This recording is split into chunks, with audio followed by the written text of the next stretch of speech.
What's up, YouTube? Been meaning to make this video for a while. I wanted to make an introduction video for you guys because, you know, I've put out a few videos here and there.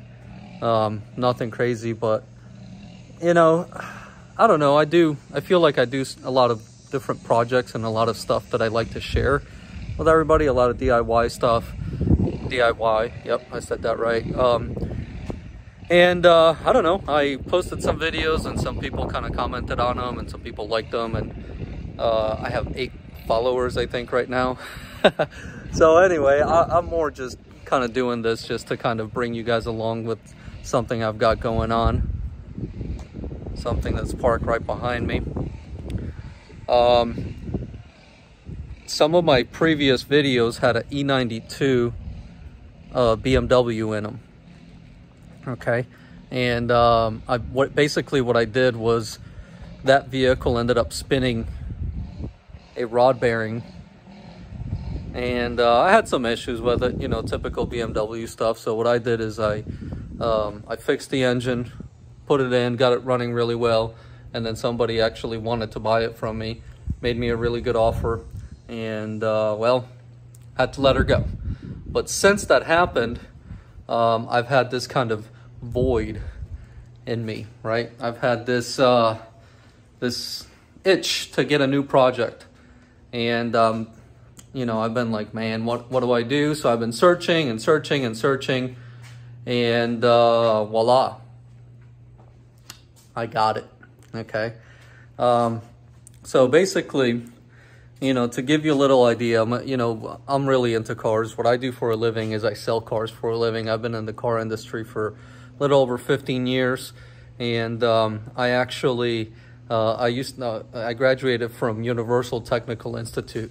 I turned wrenches for a while, and then I got into selling cars, which I actually enjoy quite a bit. You know, I'm pretty good at it. And I get to drive some really cool stuff. I get to stay clean for the most part until I come home and work on my projects. So, I don't know, I really enjoy what I do. I've put on a lot of hours.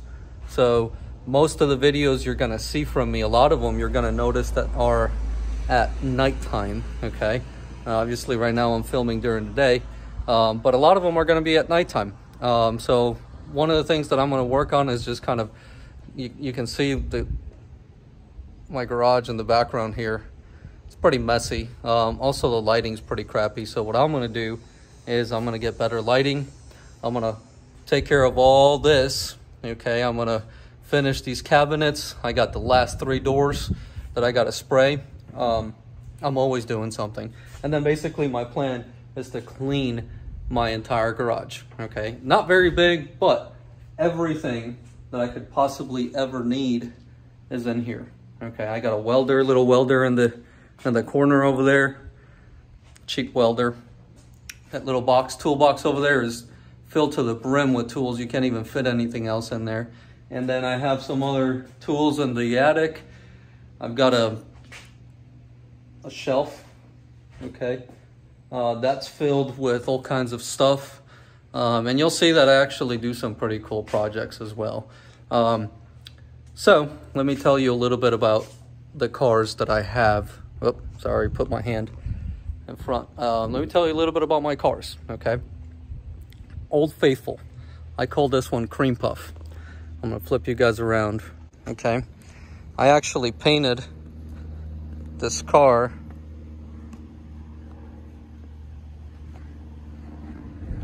myself. Sorry, I'm playing with the camera, trying to get it to do what I want it to do, but anyhow, I painted this car myself, and for the most part I painted it right in that garage over there. I have a little clip with some photos, but for the most part she came out all right. You know, got a cheap set of wheels on it, but they look good.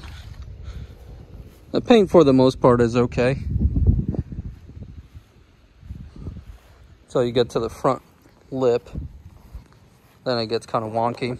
I don't know why, but the only issue I had with the whole vehicle was getting the paint to really kind of stick well on the front lip. And I don't know if it's just bad material, you can see a little area on the bumper that's coming off, or bad prep. I'm gonna assume that I just didn't prep the front bumper and front bumper lip as well as I should have. You know, there's been a few curbs that have also met with my front bumper or just the front lip, and so, you know, that didn't help. But for the most part, everything else looks pretty good. This paint job is a little over a year old now, maybe a little bit longer than that. And I've done, it's a pretty clean car. I've done some stuff to the interior. Got an S2000 steering wheel. I got my DC2 Type R shifter with the red stitching, and the EK9 red stitching shift boot. I love this dash. This is the Civic Si Dash. There we go, Civic Si Dash. It's got the Type R overlays. And by the way, one thing about this car,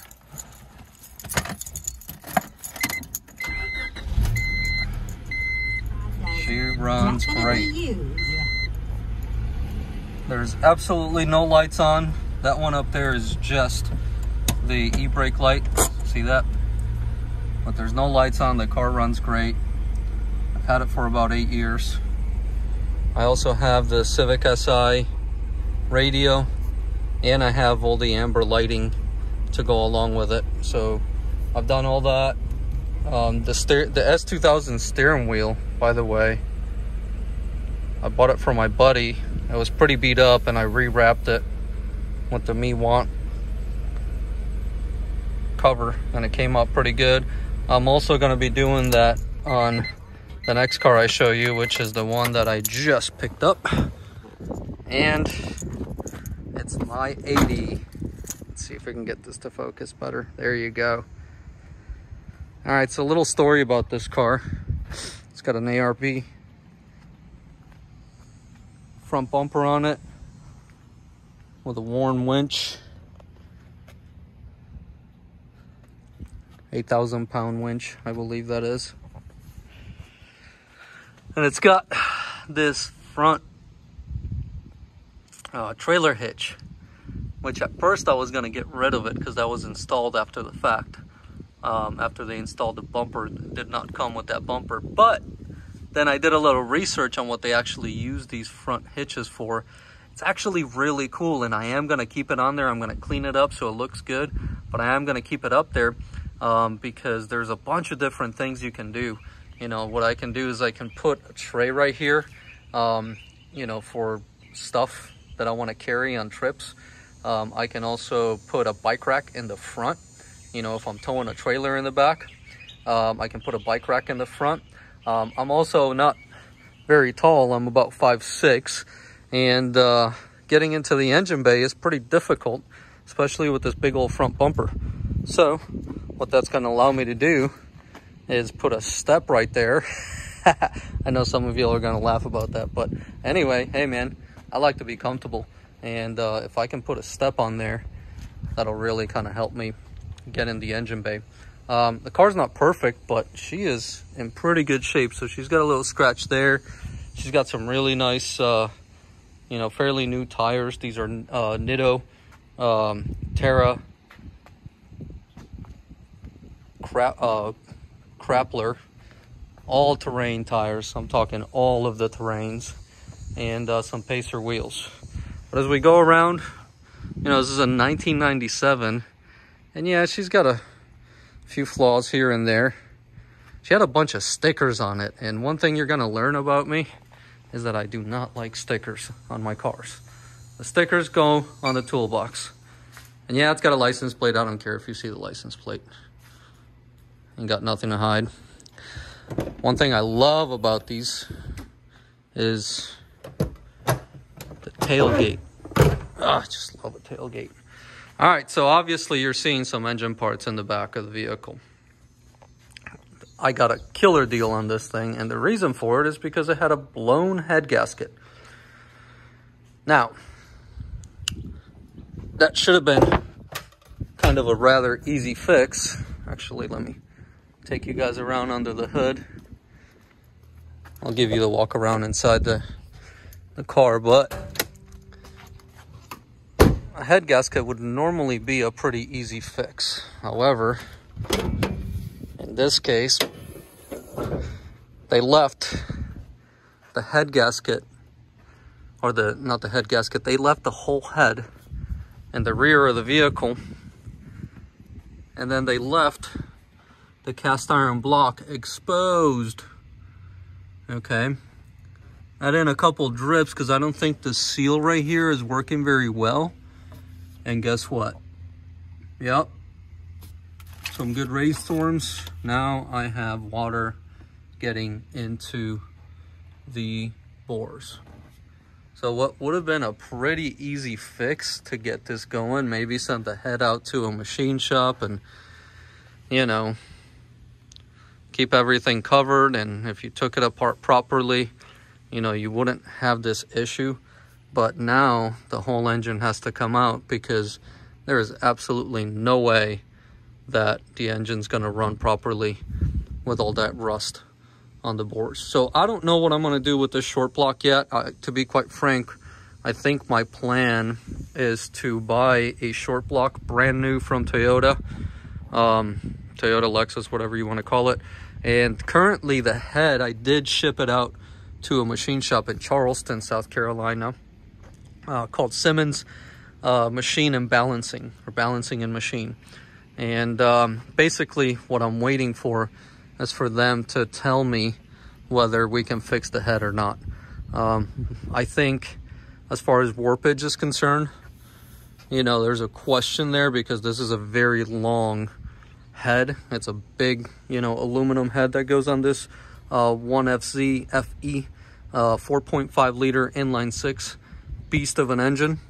And so what I've heard is that they do warp kind of easy. So I got the head at the machine shop. Another one of my concerns is it was left in the back of the vehicle, and the cams looked pretty rusted.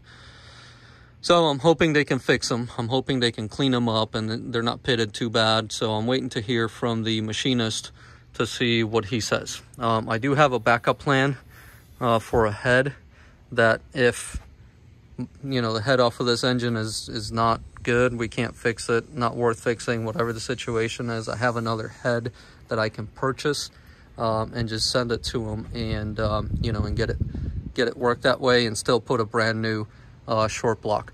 You know, another option, and, you know, this is something that maybe somebody can give me a little insight on, is to go ahead and pull this block out, send it to the machine shop, have them go through it, you know, bore it 20 or 30 over or whatever, and you know, maybe put some forged pistons on it, maybe forged rods, or keep the rods, you know, and kind of build it that way. So the cost is kind of similar, but I'll tell you, I don't know that I'm going to be like turboing this thing or anything of that nature. If I am going to turbo it, there is a kit by Wits End that is designed to work with the stock fueling, all the stock components of the engine, and that's probably as complicated as I would ever get with this. So I'm not looking for big boost. I'm not trying to build a 1,000 horsepower engine here. I'm not trying to do, you know, even a 600 horsepower engine. It's never going to see that. So my thing is, I just want reliability. I want to be able to throw my family in this thing. I want to take it cross country, you know, maybe see some trails, maybe see some stuff like that. And, you know, and that's the kind of rig that's going to be. And so what that will do is it'll leave me time to hopefully get that. My plan with that is to be case swapped all-wheel drive, you know, somewhere around the 600 horsepower all-wheel drive range. You know, AC, power steering, that's kind of how I like my cars. I live in South Carolina, which gets very hot, and I like my AC, man. I know some people, I know Honda people that are not all about AC, but I am. My cars absolutely must have AC. I want AC. So if I can get a decent build. So I'm just kind of giving you guys a little walk around on this vehicle here. Love a tailgate. The only real body damage this car has is obviously they hit something here, and you can see it's on the bumper as well. That's kind of buckled right there as well. Should be a pretty easy fix. There's no real damage underneath, and guys, there's no rust under this vehicle. I don't know if I can kind of show you, but there's no rust. This vehicle came out of North Carolina. I'm the third owner. You know, no rust on this thing. I've gone through this vehicle inside and out. I've stared at it. It's just really dirty. And whoever took this whole engine apart, excuse me, I hope they're not watching this video, because they did a real crappy job taking all this apart. I mean, everything should have been wrapped. Everything should have been marked. As you can see, there's just crap everywhere in different bins. You know, check that out. There's a ton of bolts in there. You know, I've been kind of trying to sort some of this stuff, but it's going to be really difficult to figure out what bolts go where and all that stuff. But I'm pretty good at all this stuff, so I'll figure it out. I got time on my side as well. I'm not in a hurry, because it's not like this is going to be a daily driver for me or anything like that. Well, at some point it might be, especially if I get the Civic, if I start digging into the Civic. But check that out, guys. There's sensors. I can kind of make out what most of them are. Temperature sensors, probably coolant, a couple coolant sensors and different things. There's a tensioner for the chain, a couple brackets. But there is bolts and crap everywhere. I did take the fuel rail apart, by the way, guys and girls, because I wanted to make sure that I had clean injectors, properly working injectors. I also wanted to see what the fuel that's in the vehicle looks like. It's dirty. It doesn't look too bad, but it is dirty. And so what I did with the injectors, I sent them over to a shop in Little River, South Carolina, called Certified Automotive. And gentleman by the name of James Dean is the owner, along with his wife. And it's a very nice shop. And they went through the injectors for me, and they basically flowed them. They put them on the machine, cleaned them, make sure they were working properly, and I'm gonna go pick them up later on today. These are the bolts, timing gear, and a couple different things for the head, but and obviously the valve cover, fan, battery tray, intake with the mass airflow sensor, and shields for the exhaust manifold, and coolant pipes, bungee cords, LL Bean, random bag, can of WD-40, gotta have that. Yeah, I don't know how long this car's been sitting. I found mail correspondence in here from 2015, so to me it's kind of like, well, has this thing been sitting since 2015? Maybe, maybe not. I don't know. Balancer looks good. Starter, distributor. Yeah, there's all kinds of stuff in here. Once, my plan is to get this thing going really well, and when I do so, once it's driving, all this is going to get taken care of. And my plan is to bring you guys along for this journey so that you guys can really kind of see where she started and where she's going to end. You know, headliner is like You know, there's probably, this vehicle's probably seen some mud, you know. So this is definitely a challenge, you know. But I'm up for it. I'm up for it. It is not a triple locked FZJ80, by the way. Wish it was, but I don't really need triple locked anyway. Maybe I will one day, maybe I won't. I don't know. There's options. You want to see under the vehicle? See, guys? It's clean. Now that is something that I got to get addressed. I think that's an axle leak. Could be a brake fluid leak. But from what I understand, these are not that easy to fix. So I'm going to be doing that as well. But aside from that, she is solid. The trans is clean. Can't get all the way up there. This is that trailer hitch they installed. So what they did is they cut this right here and put a trailer hitch, and then they put this bar. Let's see if I can show you guys. They put this bar under there. Now, I'm no expert welder by any means, but I will say this. I don't like those welds.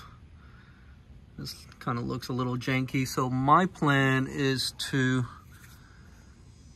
bring this to my buddy who is a fabricator and have him just kind of go through this.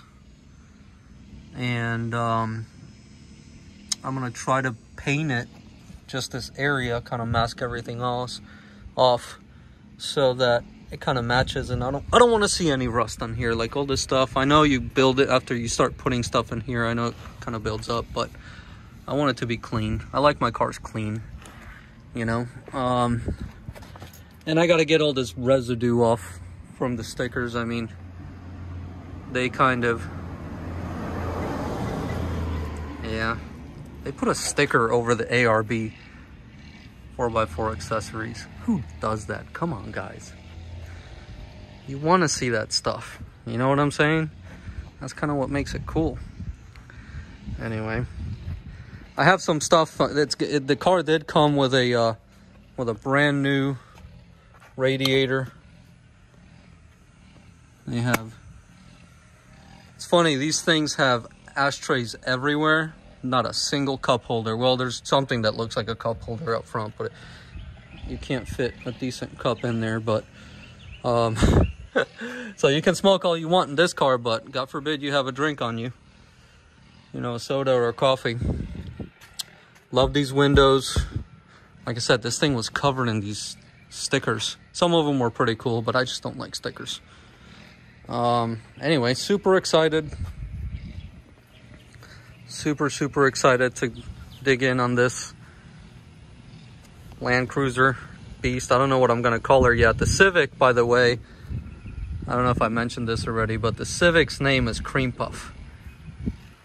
It's always been Cream Puff, even when it was silver. It's been Cream Puff because when I got it, it was mint. And the reason I painted it, by the way, is because some jerk decided that I wasn't driving fast enough in front of him. And so he was in a big truck and he decided to go around me onto oncoming traffic. And when he saw oncoming traffic, he went ahead and swiped the whole side of the car. So this whole area right here, was really pushed in. There was holes in there. I patched it up the best I could. And then I painted it championship white. Came out pretty good. I love the color. I like to keep things simple. So, some stuff that I have for this car, well, you know what? I'm actually going to tell you guys about that in a different video, but I have a ton of parts for this car, by the way. And once I get that thing going over there, I'm going to dig in onto this one as well. So, anyway, guys, sorry to make this introductory video kind of long, but I feel like I have a lot to talk about when it comes to my cars, and I enjoy talking about it. So, you know, I am going to get this garage cleaned up. I'll probably show you guys some of that process because I've been painting cabinets. So I'm gonna get all this cleaned up. Most of the stuff here, by the way, I made these benches myself. There's crap everywhere, but I want to get all that cleaned up, you know. And hopefully you guys will like what I'm doing here, okay? If you have any questions, if you have any comments, I try to keep up with anybody that asks a question or makes a comment or whatever. You know, feel free to, John, you know, just send me a comment. Please keep it clean. You know, this is supposed to be a positive thing. It's not supposed to be some negative stuff. I don't reply to negative stuff, just so you know. I'm only gonna say that once. But, you know, if it's some kind of negative comment on there, probably just, I believe there's a way to delete it, but you're not gonna get any reaction from me. It'll just be either a delete or just ignore it, whatever. But if you have something legitimate, you have a comment, I will always respond. And, you know, if you feel like you want to follow my channel, go for it. God, that feels weird. Like and subscribe. No, but seriously, if you want to kind of follow me along, or if you've done this already and you have insight, please let me know. Because I just also ordered the service manual. It's like 1,320 pages, and I want to get acquainted with that bad boy because I have never worked on one of these before. I've worked on many different vehicles, Toyotas, Hondas, BMWs, you name it, Chrysler products, Dodge, Jeep, Ram, but I have never worked on a 1997 Lexus LX 450 or a Land Cruiser. I'm super pumped about it because I've always wanted one of those and I finally got it. Yeah, so let me know, guys. Thank you so much for watching this video, and I will see you soon.